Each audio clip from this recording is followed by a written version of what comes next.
छोटे शहर कस्बों में पाइप के जरिए कब मिलेगी रसोई गैस? क्रिप्टो करेंसी पर साहूकारों की नई तरकीब क्या? और भारत में कितना कम हुआ भ्रष्टाचार? आपकी जेब पर असर डालने वाली खबरों के लिए देखिए मनी 9।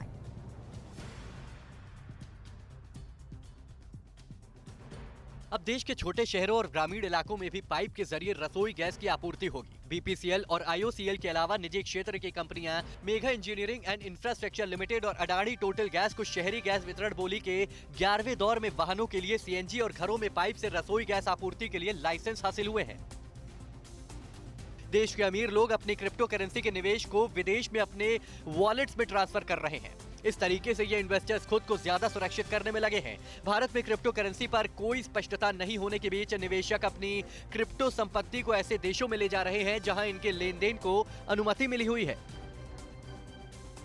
भ्रष्टाचार अवधारणा सूचकांक 2021 में 180 देशों की सूची में भारत को 85वां स्थान मिला है। पिछली बार के मुकाबले भारत की रैंकिंग में एक स्थान का सुधार हुआ है। डेनमार्क, फिनलैंड, न्यूजीलैंड और नॉर्वे इस सूची में शीर्ष स्थान पर है। पाकिस्तान 140वें नंबर पर है। रिलायंस इंडस्ट्रीज लिमिटेड और बीपी के संयुक्त उद्यम जियो बीपी ने देश का सबसे बड़ा ईवी चार्जिंग हब दिल्ली के द्वारका में शुरू करने की घोषणा की है। यहां उपभोक्ताओं को ईवी चार्जिंग इंफ्रास्ट्रक्चर के साथ ही मल्टीपल फ्यूल विकल्प उपलब्ध कराए जाएंगे। कंपनी तेजी से अपने नेटवर्क का विस्तार कर रही है। जीएसटी अधिकारी अब टैक्स का समय पर भुगतान नहीं करने पर लगने वाले ब्याज की वसूली बगैर नोटिस कर सकते हैं। भारतीय एयरटेल के मामले में पंजाब और हरियाणा हाईकोर्ट के अपना स्टे ऑर्डर वापस लेने के बाद अधिकारियों को ये शक्ति वापस मिल गई है। सीधी वसूली का मतलब ये है कि कर अधिकारियों को नोटिस भेजने की जरूरत नहीं होगी। टाटा कंसल्टेंसी सर्विसेज दुनिया भर के आईटी सेक्टर में दूसरा सबसे मूल्यवान ब्रांड बन गया है।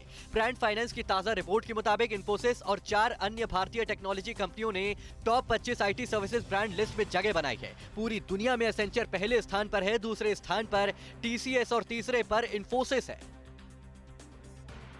फ्यूचर रिटेल अपने 26 ऋणदाताओं को करीब 3,500 करोड़ रुपए का लोन चुकाने में नाकाम रही है। इस वजह से कंपनी पर डिफॉल्टर का दाग लगने का खतरा मंडरा रहा है।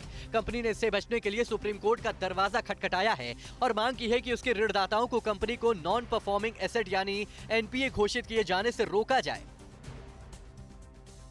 निजी एयरलाइन स्पाइस जेट बंद होगी या बचेगी, ये बड़ा सवाल बन गया है। दरअसल एयरलाइन 180 करोड़ रुपए के बकाये मामले में फंसी हुई है। करीब 10 साल पहले स्पाइस जेट ने स्विट्जरलैंड की कंपनी एसआर टेक्निक्स से अपने विमानों की मेंटेनेंस करवाई थी, लेकिन स्पाइस जेट इस मेंटेनेंस के लिए तय रकम नहीं चुका पाई। सुप्रीम कोर्ट अब 28 जनवरी को इस मामले पर सुनवाई करेगा। भारत ने रेसिडेंशियल और कमर्शियल बिल्डिंग्स में फ्लोर कवरिंग के लिए उपयोग होने वाली टाइल्स का चीन, ताइवान और वियतनाम से होने वाले सस्ते निर्यात के खिलाफ एंटी डंपिंग जांच शुरू की है। वाणिज्य मंत्रालय की जांच इकाई डीजीटीआर ने विनाइल टाइल्स के तथाकथित डंपिंग की जांच शुरू की है।